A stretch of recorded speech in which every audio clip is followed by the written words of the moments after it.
Hi, everyone. Welcome to the BizDev Podcast, the podcast about developing your business. I am David Baxter, your host, and I am joined, as always, by Gary, my co-host, who is also a zucchini enthusiast. He is quietly making fun of me. I see it in his face right there. Look at that. That wasn't a good one? Darn it. No, ironically, last week I actually made zucchini boat tacos. Like, it was a recipe where you make like the zucchini, you carve it out like so it's hollow, and then you do like the taco stuff inside and bake it. Really good. So I never called myself a zucchini enthusiast, but I like zucchini. Yeah, wow. Now it is. Now you are forever. That reminds me of like the celery ants on a log. Did you ever do that as a kid where you have celery and you put peanut butter and then raisins? Yeah, No? the whole raisin Michael's not nodding it for me. Yeah, I know what you're talking about. Oh, come on now. So we are joined. That's zucchini? Michael. We are joined by him. You want to do a zucchini with peanut butter? You weirdo. No. I was going to say sliced up zucchini baked with Parmesan and garlic is really good. Okay, move on. Anything baked with Parmesan and garlic is very good. I mean, you could put a rock and put zucchini. No, you could put onions and garlic on it, and it's delicious. Anyway, or in Parmesan for that matter. All right. You heard that extra voice. That is Michael Hauser. He is our guest this week. We will be talking to him in just a moment. But we wanted to start and talk about the insanity that is the crypto market. Not that we are experts. Let me preface this. We are not experts, but we do read news, and it's impossible to ignore. That SBF, is that his official nickname? Yeah, SBF, Sam Bankman-Fried. He is the former CEO of EFX. FTX. Right? FTX. That's how big of an expert I am. Lots of acronyms in the crypto world. NFT. It's like FTX, talking to the military. LOL. So he basically, from everything I can tell, basically turned his crypto exchange, which was the third largest in the world, so not something tiny. I thought it was and turned it into second. It was the second most used. I know there was the Binance and then FTX were the two most used. Yeah. He turned it into his own personal Ponzi scheme. Sounds beautiful. He Madoffed it. Madoffed it. He made off with your money. That's what he did. Exactly. Did you see what I did there? Hey-o. Dun-dun-dun. Anyway. So basically he lost $1 gazillion, and because he wanted to get rich quick, which he was already rich. I don't get that. I think before anything, I am most confused. I am a gazillionaire, and what I'm going to do is I want to be a bigger gazillionaire, and I'm going to cheat and rob and steal to get there. I don't understand that. He was making money hand over fist off of his regular business practices, which everyone loved, and he was becoming a big celebrity for. But that wasn't enough. I just find that so interesting that you're going to do that kind of shenanigans when you're already wildly successful. My question is, you say he was making money hand over fist, but I'm curious, does that mean he was making actual money for himself, or he was making money that he had to pay back his investors, and then he was trying to make more money on top of that for himself? I don't think that matters ultimately. At least in my mind, it doesn't matter, because whichever one of those is true, all he needed was patience, right? But in the end, if he was patient, are the one they're just out of money now, and none of it was insured or anything, so it's just a huge loss for them. And that's the risk they take. But he had built the money printer, right? I mean, ultimately, every startup's goal is to build the money printer. Facebook built it. I mean, and that thing works like a champ, right? Once the money printer is built, then all it is a matter of time until every investor makes their 10, 100x return, which of course they were well on their way. I mean, they were one of the largest, however you want to rate them, they were one of the largest exchanges in the world. The billions were coming. And the only thing that the Ponzi scheme did was speed up an inevitable timeline. And that greed is I just don't understand that. I guess that's such an anathema to what we're building just on a day-to-day basis. Not that we're talking those kind of numbers, but I mean, not everyone, I shouldn't say that, but like the Rockefellers, the Carnegies, the old carpetbaggers, they all did this kind of skeezy stuff to take their wealth and catapult them to another level, even though they had more money than they knew what to do with. I don't get it. It does not compute in my little brain. Well, I think the greed and the ego thing has been around for a long time, and we're just seeing it a lot more openly and more frequently as of late. And have you noticed how much of it seems to be around crypto? Sorry, what? I said, have you noticed how often scams. I don't know what you call them, but these problems keep happening in the crypto universe. I mean, Oh, how for many sure. exchanges have imploded, exploded for good reasons, bad security, bad owners, whatever. I don't know why anyone at this point. Well, I think the idea of the is super deregulated pro-crypto. and decentralized currency might be a lofty goal, like worldwide. And as soon as you take away some of the regulations, like you just open yourself up for scheming, I think. And Sure. you know, I mean, the dark web is that, and exactly that. I don't know. To me, this whole thing is interesting. Bitcoin I mean, again, we all know started as a currency for illegal activity online. That's the truth. Sure. I mean, it's the easiest, the killer app for cryptocurrency, I should say, is underhanded goods. That's the killer app, right? Because it's untraceable money for all. I mean, it's anonymous money, I guess is the easiest way. It's traceable, but it's anonymous by its very nature. And because it's anonymous, it's easy to steal. I mean, it's just, anyway, I could go on. We've talked about this numerous times. I own some crypto. We all know. I checked the other day. I have lost -65% of my value. Oh, okay. Yeah, I put 1,000 in. I've said that before. I bought $1,000 worth of Ethereum. It was just over a year ago. It was right over. It was in October, so it's just past a year.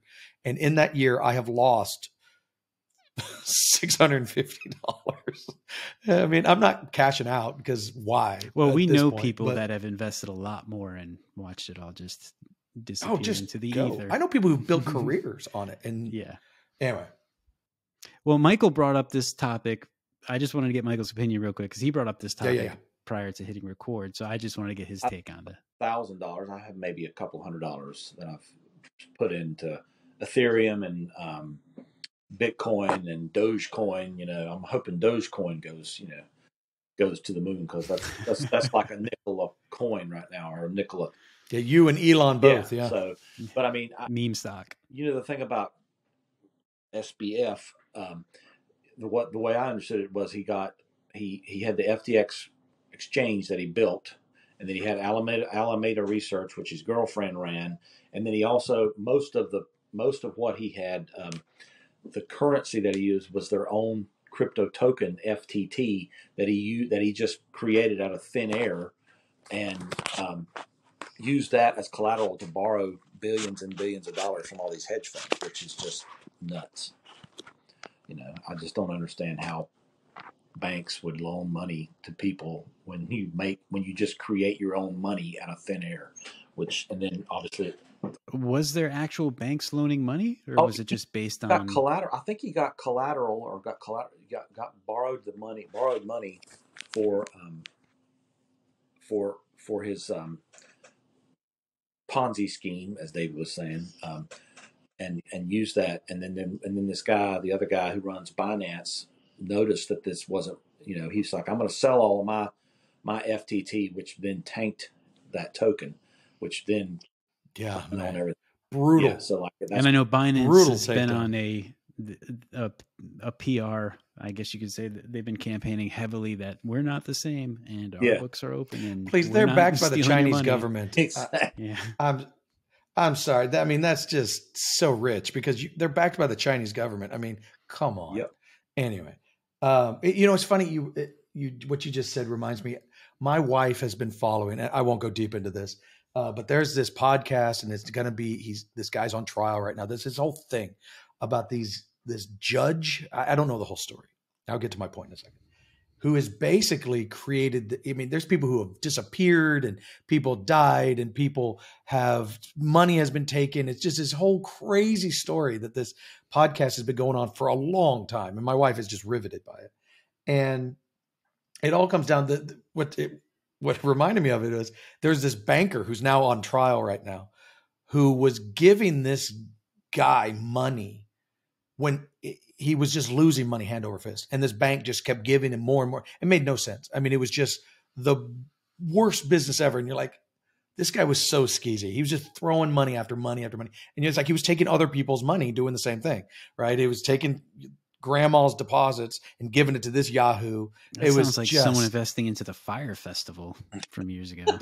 Oh, nice. I mean, literally, that's what they were just giving money for this fake sale of access to celebrities on the hopes that people would pay tons of money to go. Well, to be hang out fair, the the same island difference, with- yeah. the difference between the fire festival and what I'm talking about, there actually was a fire festival. It was just a dumpster fire. I mean, it did happen. Like I saw that in one of those documentaries. There were tents. I saw them both. Yeah, I mean, no, there was a place. There was a place called the Fire Festival. There was a jet ski. Yeah. There was some bread with cheese on it, and that was about it. That was about it. Yeah, and it definitely wasn't worth the $1,200 or whatever you bought for. But Okay. anyway, there was. I mean, so it's one thing. A Ponzi scheme it's literally nothing. Fire Festival is just a horrible investment. Like those are different. One is illegal. One is a bad investment. That's a huge difference. Let's talk about Michael. Let's see why he's here. There's a reason he's our guest. Yeah, that's right. So you, Michael, I'm going to say what little I know about you, and then I want you to take it and run from it. Okay. You run the Hauser Consulting Group, correct, which is a local government relations and lobbying firm for North Carolina. Is that accurate? It's a state government relations firm. Yes, in North Carolina. Is it just North Carolina? Okay. Yeah, just North Carolina. Yep. So and you started in 2013? I started it in 2013. Yes. So you're about to be 10 years. Very good. About 10 years. Yeah. So I started, I'll just give you my background. Thank you. Absolutely. Guys, for having me on. I appreciate it. After you reached out, I was looking forward to this. So, my background is I got a bachelor's degree in political science from NC State. And then I went to work, after I got out of college, in 1997, I went to work at the General Assembly down on Jones Street in Raleigh. Worked in the state Senate in the principal clerk's office and the sergeant at arms office for 3 years, and then on staff. Left there in 2001 and went to work for the Insider, NC Insider, which is an online newsletter that covers the state government and the legislature. It's owned by the News and Observer. It's owned by McClatchy. Worked there for 2 years. Was their legislative reporter / editor. Chased a lot of news at the General Assembly and did customer service work for them. Left there in 2003 after 2 years and got a job as a government relations specialist for the North Carolina Association of Educators. Was one of their lobbyists for 5 years, which is the teacher organization in North Carolina. Was ranked one of the top 50 lobbyists in the state in 2006. Left that organization in 2008 and went to work for the North Carolina Department of Revenue, where I was their director of legislative affairs and for 5 years. And also during that time, spent about almost a year, as interim assistant secretary for tax administration, where I had 6 divisions and 300 employees across the state of North Carolina.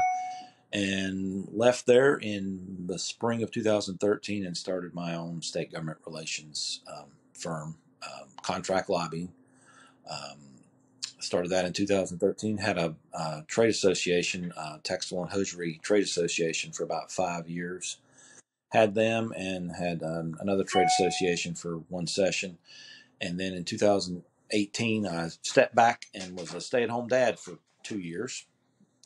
And I'm just now in the process of ramping up for the 2023 session, and have and I'm soliciting clients and doing some client development work right now as we speak, and have one client currently that I'm helping prepare for their legislative session. It's the National Association of Certified Professional Midwives. So wow, yeah, did not know there was. Did not know that existed. Yeah. So there's so that's my background, and that's what I've been doing. So you've been working within government or whatever for North Carolina since college, basically. Well, not in state. Yes, in and out of state government. Yeah, well, you have lots of experience in the area, in the industry. Yes, I guess correct. You can call it. So leading up to you developing your own consulting firm just seems like almost a natural step. Yeah, that's right. So that's what I thought. I know a lot of people who've done that themselves, who do that, who have done that, and who are doing that currently, who've worked in state government. Some people work for law firms that have lobbyists. Some people some people work for trade associations, and a lot of people are just basically hired guns like myself. They go out and try to get clients to do lobbying work and government affairs work in the North Carolina General Assembly. So let me understand. Your job is not to lobby for an organization. Your job is to train others how to lobby. Is that correct? That's the first part you just said. The first part. So you lobby on behalf of your client. Correct. Perfect. So the clients are the Okay. organizations, and you are the go-between in communication between that organization and, I The guess, leg- whatever Correct. government or legislative branch that you need to speak with in order Correct. for like Yeah. So those roads to meet. Yep. That's correct. So you said something very interesting to me. So you started your business, Mhm. and I'm getting to the broader context here. You started your business and it grew, and then you voluntarily stepped back to be a stay-at-home dad, which is very cool.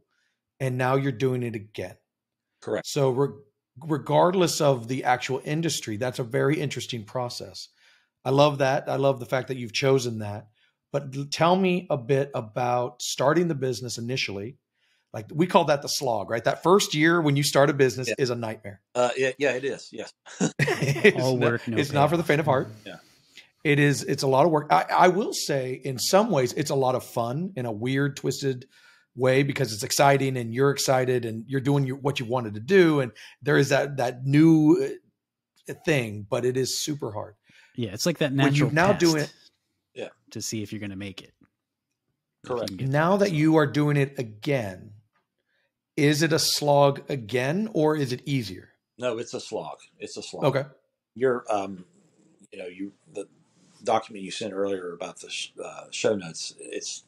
It's very tedious and very, very hard to get back going. It's about networking. It's about, being in the right place at the right time. And the way this whole business works, contract lobbying, is so the legislature meets every year, but on the odd number of years after the election, which just took place last week, they have what's called a long session where they work on the state budget.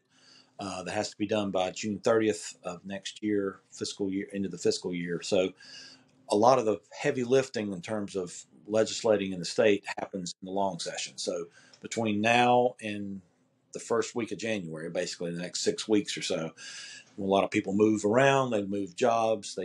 They're looking for clients. They're looking for they're lining up clients for the long session and for the next biennium, the next 2 years. So that's what I'm trying to do now, is try to ramp up, trying to do client development work between now and when the legislature comes back at the end of January. So did you find is it any easier at all, or is it totally starting over in your mind? When you're now taking a 2-year break, Yeah, and then you start over again, is it just as bad or is it easier in any way? it's about the same. I mean, it was about the same. So like, I was going to ask. Yeah, go ahead. You mentioned networking is probably everything. I mean, it's not like that you could just generate an email list and try to gather leads from an ad agency or whatever. I'm sure that for your industry is pretty specialized, and the word of mouth and the references and the networking is probably going to be what you acquire most of your clients from, or at least because you have that reputation built in. So now over the last 2 years since you were out of it and then back into it, have those network connections changed and people moved around so much that it's not like something you could just tap right back in? You have to kind of rebuild that over, or do you have a foundation? Yeah, try to rebuild it. I try to stay up and network. I'm a member of the North Carolina Professional Lobbyists Association, which is an organization that helps do networking, and they host events throughout the year. They had one a couple weeks ago before the election, trying to break. Had some stuff around the election, sort of invite political consultants in, and they do predictions. So I'm a member of that organization, but it's a constant, like you said, slog to try to network and keep stuff in the pipeline and try to work on trying to find clients and that sort of thing. The other thing I've try to do is, so if you're a registered lobbyist or have interest before the legislature or executive branch in North Carolina, you have to register with the North Carolina Secretary of State's office. That's who keeps up with the lobbying in North Carolina. So you will look on there, and so, or you see a company or you see an organization that might have an interest before the legislature or the executive branch, and if they don't have anybody, you reach out to them. I've done some of that stuff to try to generate client leads. That's the slog I'm talking about. It's a constant. Okay. It's funny you say that. I mean, even our business is 10 years next year as well. And I feel as though the slog is different, but it's always there. Like, I guess it's different. Like, we're not starting over. We're growing upon what we've been building, but it's still networking. It's still reaching out. It's still who you know. None of that changes, even if you've been. The difference is after a while, you have what I call your own gravity, where people start finding you rather than you having to find everyone else. Correct. And that's the ultimate goal of the networking. And every time I have to remind myself, because I'll go to lunches and schmoozers and events and nothing happens.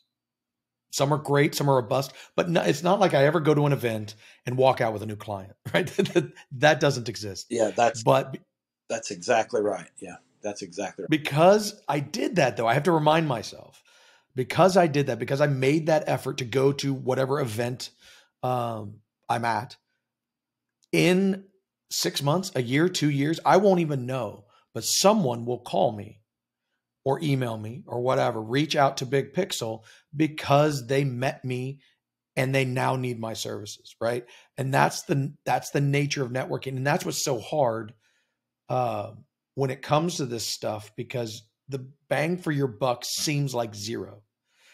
But eventually that stuff starts to build up and you make those contacts, and friends of friends of friends start referring you. I had a lead literally this morning. He contacted us straight through our website, and which is awesome. I love that. And so I was like, how did you hear about us? Where did you come from? And he goes, I don't know. Our COO had some sort of contact and he told me to call you, which to me most likely means somehow my networking got to them at some point somehow. Yep. Or maybe my marketing. I don't know. But it was so amorphous to them. It wasn't, I did a Google search, right? So to me, that's the best evidence that networking works when they don't know. And they don't. Because it's just bounced around like a pinball and somehow my name come up when they needed that service. Yep. Yeah, and it's hard to see that. And that's the slog, right? Yeah, because like you said before, it's hard to see that initially when you're doing the schmoozing and you are going to the networking events and you don't see anything coming back to you. Yeah, it's got to be a little disheartening at first, but knowing that it will come back to you eventually as long as you keep it up, which is why I asked you, Michael, about even though you took the 2 years off, did you have a foundation in that network building from before, or are all those people kind of onto different things, which you said, yeah, the slog is back and you have to do it all over again. But yeah, it's some of the same people, or most of the same people. There's the community of government affairs professionals in North Carolina is fairly small. The people who are at the legislature every day, day in and day out, it's probably, I think if you go to the Secretary of State's website and look up how many registered lobbyists are in the state, it's probably 800, 900, I don't know, 1,000 maybe, probably less than 1,000. But the people who are in the legislative building every day doing shoe leather lobbying, walking around and pressing the flesh, that's probably in the realm of a couple hundred maybe. Oh, okay. So I want to pivot a little bit. Sure. And I want to ask some practical questions about the slog, because I think from an audience perspective, I don't have proof of this, of course, but I believe most of our audience are people who want to start or have just started. And that slog is we've talked about it numerous times. And so I want to get some practical questions. When you're networking, yep, are you carrying business cards? Yes. Okay, so business cards are not dead. Okay, well, good question. They are. I hope they're not. I mean, do you find are you when you're at these events in your circle, are you finding a lot of people who are just exchanging information on their phone, or are most people handing out business cards? Probably a little bit of both, but I mean, I've seen those.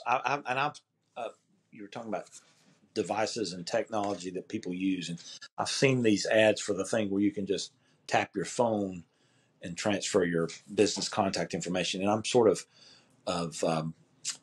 intrigued by that. But the clientele, so like the clientele I deal with, the legislature is the makeup of the General Assembly is older than like 70s, 60s, 70s, 80s, which I don't think that they're you know the best.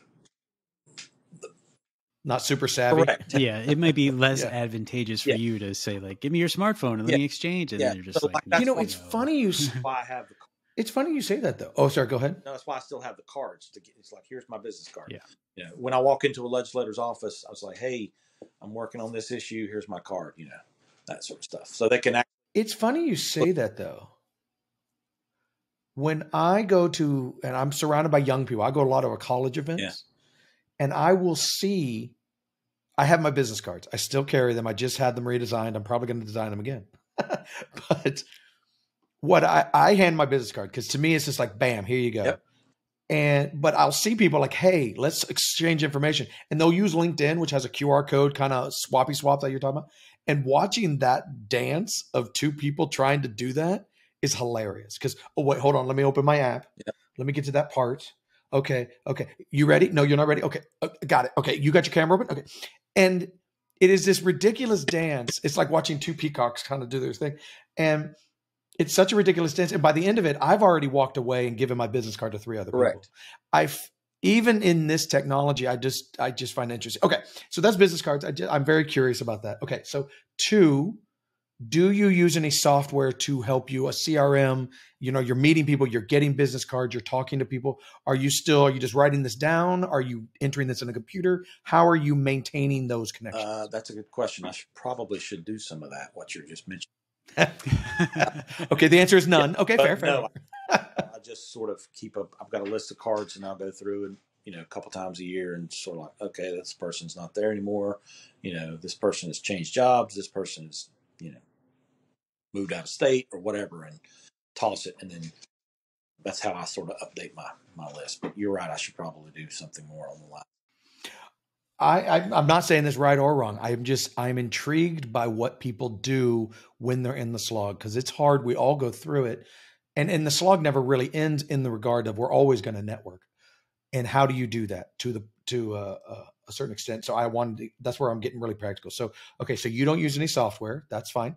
Do you find LinkedIn, practically speaking, is something that is useful? You go and meet someone, you have their card, or do you go and say, my next step is to go to LinkedIn and become friends with them so that we can then converse? Or is that just, that's LinkedIn stupid? No, yes, I do use LinkedIn, and I've got like 3,500 connections on LinkedIn.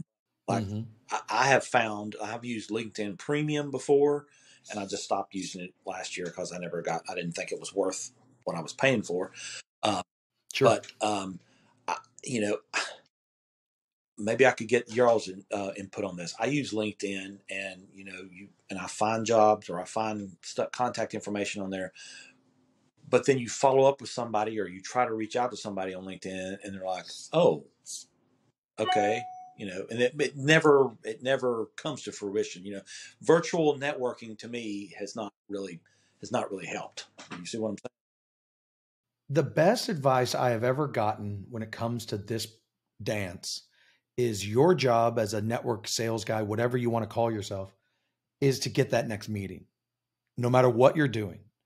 So if I'm sending an email, the goal of that email is to set up the next meeting. If I'm on a phone call, then my job is the next meeting. And so the virtual stuff that you're talking about is the same thing. We do LinkedIn a lot. That's how we found you. That's how we find almost every guest we have is through LinkedIn. And we have a list of people who said, yes, I'd like to be on the podcast. And that was the last we heard of them.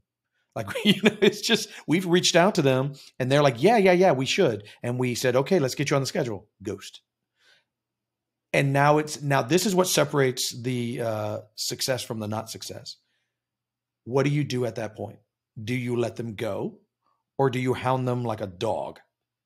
Because statistically speaking, I have heard it takes 7 interactions before someone will actually do I can something. imagine.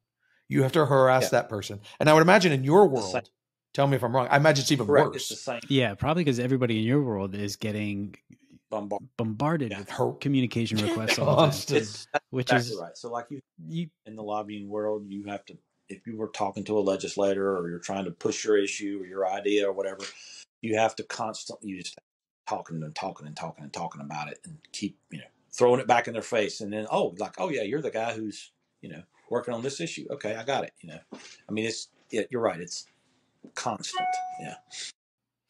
So if you were talking to someone who wanted to start a business and they have recently started a business and they're going into the slog, you've been in here now twice, you're going through it. What would be your number one advice, putting you on the spot here, for that person? What would you say is the best thing that you've been in terms of getting deals, getting, contacts that were successful, whatever you want to call that? What was your number one thing that you do when you schmooze and talk and all that stuff? Just making sure that people know that you're available and that that you can work with anybody. You can, you're a good communicator and you're a good hard worker, or just basically coming across as available, do the work, and to accomplish the goal, but whatever the goal may be. Does that make sense? So you're saying if I'm meeting someone new, if I make that good, strong impression, that's been your number one thing. Yep. Okay. Because I find it's interesting because everyone's got their own thing. Go ahead.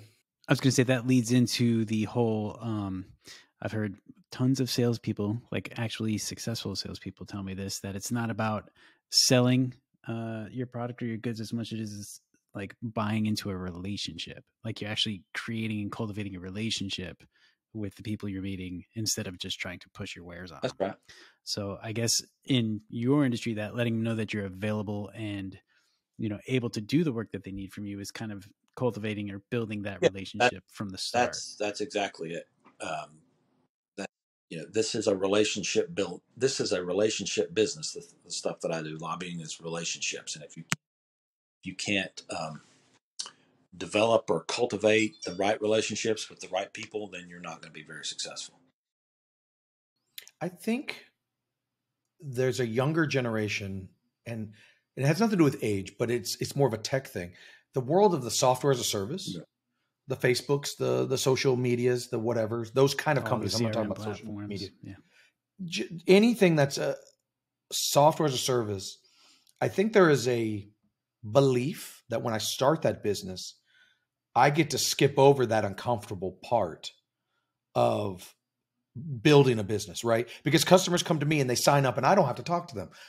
And of course, once you have that gravity, I mean, Facebook probably doesn't need a whole lot of salespeople. I'm sure they do in their ad business, but people come to them by the droves, right? Just because they know what Facebook is.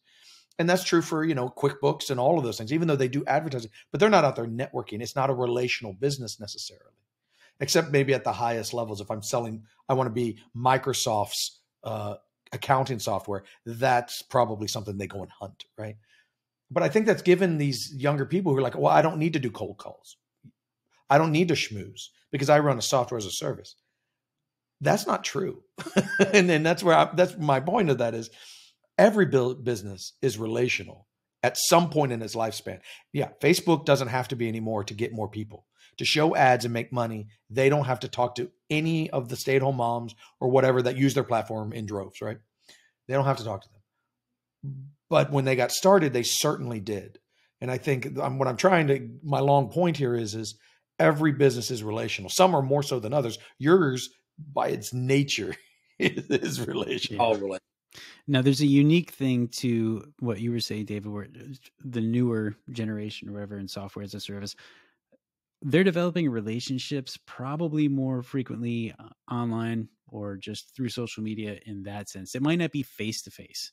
but they are still kind of building some relationships with people who eventually will be their clients. Where in Michael's case, I'm assuming since it's a kind of a closed unit that he has to deal with within the state of North Carolina and the government of North Carolina, that's probably more face to face than anything else for those relationships to actually happen. Oh yeah, that's Is that true? That's it.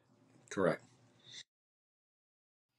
So is that, but virtual stuff, like you were saying, virtual, my son, he's 16 and he's just dipping his toe into these business waters, right? He's got a little music business. He does our music on the podcast. He edits podcasts and stuff like that. He's got his dipping his toe in. And in his mind, virtual is all there is, right? I created a LinkedIn profile. They should be coming to me. No, right? I have to teach him that. That's just not in his world. Everything's digital, everything's virtual. And so that's how it should work. And it's a chasm for him to realize he's got to jump over that and go and meet somebody. He's got to understand that. And that's really hard because this virtual stuff, I've said a million times, no one's paying me $500,000 to build them the world's greatest app without meeting me. That's right. They might only need to meet me once, and then we could zoom it up forever. But they need to look across at me, stare at me in the eye, and see what kind of person I am. I don't think that's going to change in my lifetime. Certainly hasn't changed in the last 500 years of human existence. But anyway. Unless you meet in the metaverse. Oh, don't even. That's a joke. No, don't get me started on the metaverse again. It's like a trigger word for me, man. It's like I get the twitches. I need my legs. That's basically a Ponzi scheme in itself. Oh my gosh. No, it's not. No, it's not. Because Mark Zuckerberg's just throwing himself. money down a hole. Yeah, he's just throwing his own money down a hole. And there's no one's making money on that. It's just it's not even to pretend. It's just the ever falling hole, 10 billion plus, and they have a game that looks like it was made from 1994. Anyway, but no one's going to be able to run away with the cash because they have no legs. Oh, that's right. Stupid dad. What are they going to do with it? Oh, yeah. Until they have legs, that's my forever joke. So I wanted to loop around back to the automation or the lack of automation that you're talking about for networking. Because I think there's a lot of people who are doing exactly what you're doing.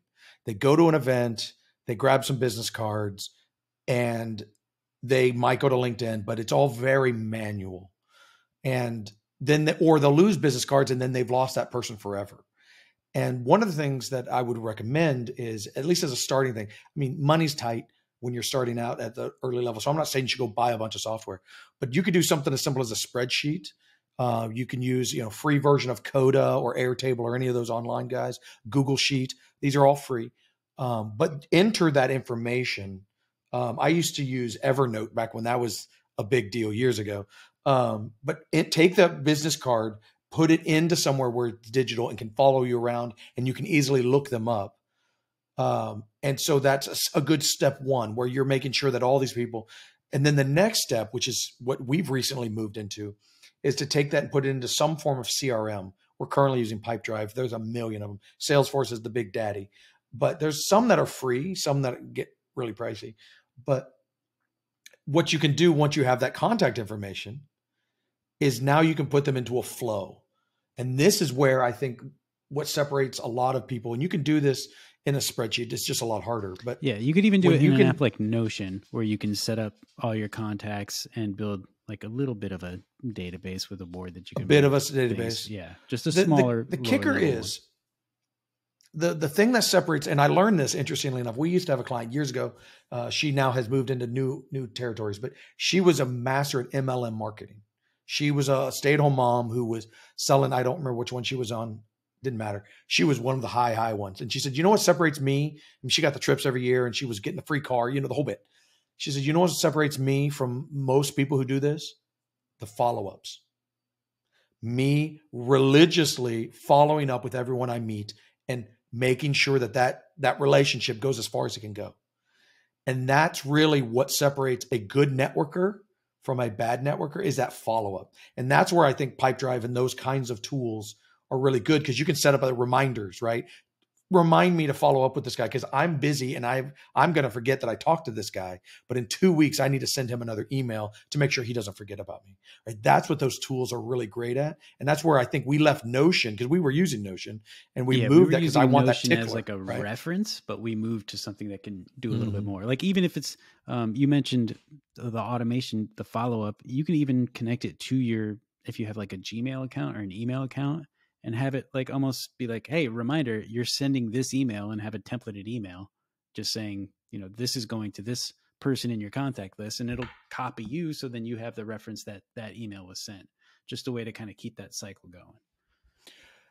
You mentioned Gmail and I'm going to, this is my last little random tip.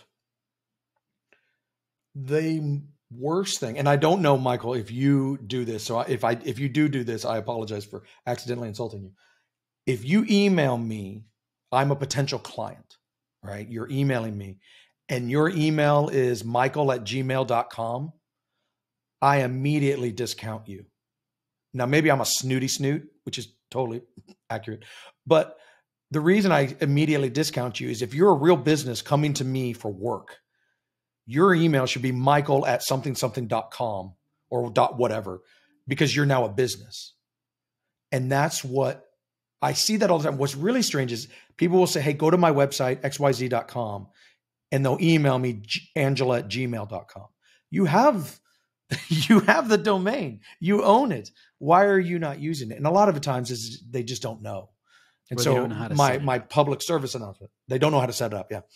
My public service announcement is, dude, use a real email because you just look like a fly by night, right? You look like, even worse, you look like you're someone fishing, because that's how I know I'm getting fished, right? I got an email from Bank of America, but it's from joe@gmail.com. I'm like, wait, that's not legit.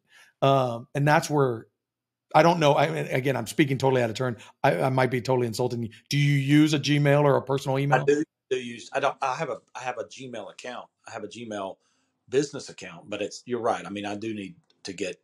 So you're not using a domain? No, I'm not. I need to. So I totally just insulted our guest. Well done. Go me. I've heard that before. But like you said, money's tight sometimes, and you have to figure out where you want to spend your money. Absolutely. Yeah. I mean, if you use Google and it sounds like a plug, but it's not. If you use Google to be your email, you can connect that and it's $6 a month. Okay. It's not a huge cost or anything like that. And they'll walk you through how to do it, which is what I think is great. GoDaddy, they all do it. They can tell you how to do it. Yeah. But that to me is a big kick. That or not having a website. Like those to me are the same. Anyway, okay, I'm off my little soapbox there. It's just something when you mentioned Gmail, I just felt I had to say. So if someone wanted to learn more about you, Michael, first, I guess we should ask, I neglected to ask, tell me a little bit, what does a lobbyist do? Because I don't actually know that answer. Well, a government affairs professional is, let's say you want to get a bill passed or you want to get a bill stopped or slowed down, and you're a contract lobbyist as opposed to somebody who works for a trade association like the beer and wine wholesalers or the textile client that I worked for several years. If you're a contract lobbyist, they'll say, Google, I'll use that example. Google has, or Facebook, they have probably 10 or 15 people on contract in North Carolina. So their job is to go to the legislature to monitor anything that has anything to do with privacy or changing the way things are on the internet. So, or if you're Duke Power and you have that, or Duke Energy, you have contract people, and you also have people who are in-house, and those people are paid. The contract lobbyists are paid to go to the legislature, and all right, they get their walking orders and say, all right, go down there and stop House Bill 50, and that's what they're paid to do. They go down there and they stop something from happening, or they try to stop something from happening, or they try to push something from happening. And the more people, the more contract lobbyists you have, or the bigger organization you have, the more we have in terms of me reaching out and covering the legislature. So it's like there's 170 members of the General Assembly. There's 50 in the Senate and 120 in the House. So it's a lot of walking and talking.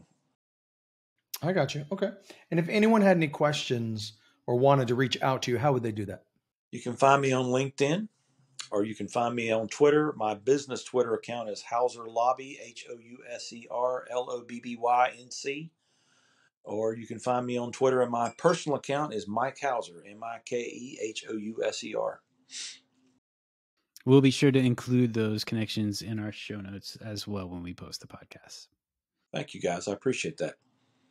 Thank you so much for your time today. We really enjoyed having you on the show. Yeah. I think it's really interesting to hear, when you're a new business, and I think that's just as valuable as someone who has been in business for 50 years. I think they're all really great, and I appreciate your time. Gary, if someone wanted to talk to me or you, I don't know why they'd want to talk to you, but if they did for some reason, how would they do that?